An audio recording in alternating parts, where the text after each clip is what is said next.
This is Nelson George with Follow the Sound. I am across from what once was 231 West 58th Street. Now it is part of a huge building, just a corner of it.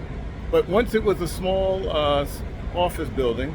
That was the only office building that I know of in midtown Manhattan that was owned by a black man.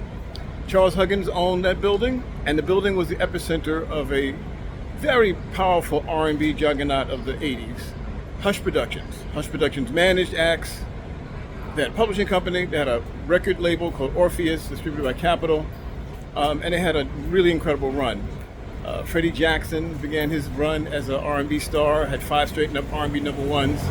Melba Moore recorded, part of the Hush family.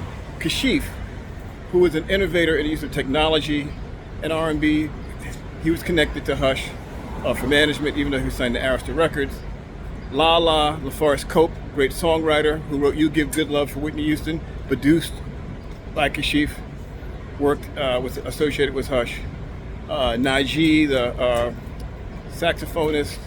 There was a wealth of talent, and I would say from roughly 82 to maybe 85, they were really a very big powerhouse, the Hush family and R&B in the years kind of before New Jack Swing took over. I also have a funny connection to the label. I had a publicist who worked out of this building at 231. And B, I actually was an executive producer on a low-budget film that got financed by Hush, which was Death by Temptation. It's actually part of the Criterion Collection, so if you want to check that out, if you can. But I had a lot of good memories of this building. It was a very unique space. There was a recording studio in here. There were some interesting executives, a guy named Bo Huggins, which was Charles's brother, Zach Vaz, who was a great A&R guy, production guy. So many, Barry Eastman, aside from Kashif. Oh God, I'm drawing a blank right now. There's so many great songwriters and producers who worked out of this building, or what was this building.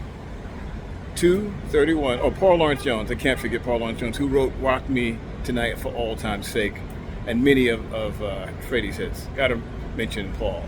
In any event, 231 West 58th Street.